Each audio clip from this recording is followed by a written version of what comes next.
Kanchan Raj Hajipur Vaishali.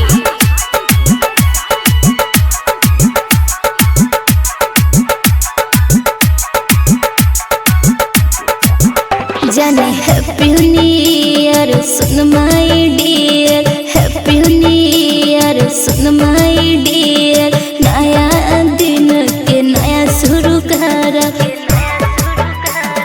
Happy new year सुन माय Deere, happy new year रे जाने हैप्पी न्यू ईयर रे, हैप्पी न्यू ईयर रे जाने हैप्पी न्यू ईयर रे।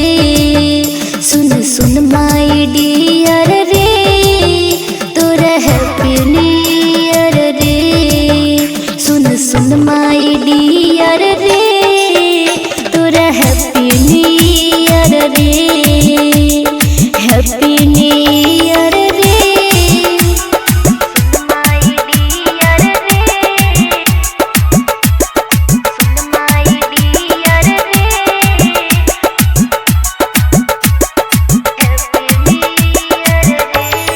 डीजे कंचन राज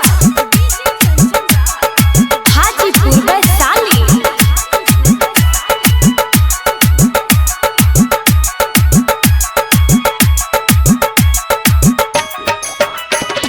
पिकनिक मनाबे चल जहन दूर रे, नया साल के मजा लिह भरपूर रे। अरे पिकनिक मनाबे चल जहन दूर रे, नया साल के मजा लिह भरपूर रे।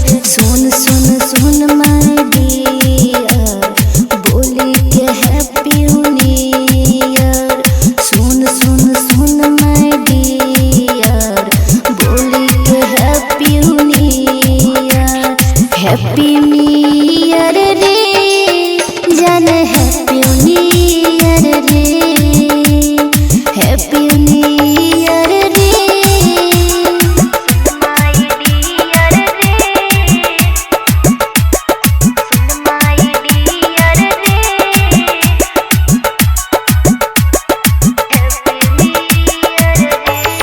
डीजे कंचन राज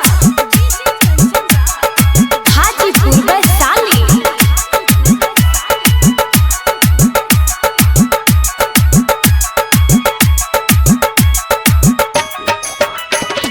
खाई के मुर्गा पी के बियर बोलो न जानो हैप्पी न्यू ईयर।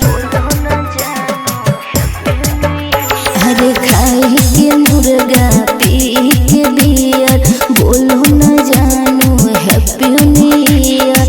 यार रहना बाजू के चलत राज घूमब नेपाल इंडिया गेट आज। यार रहना बाजू के चलत राज शर्मा सविता घूमत आज, हैप्पी न्यू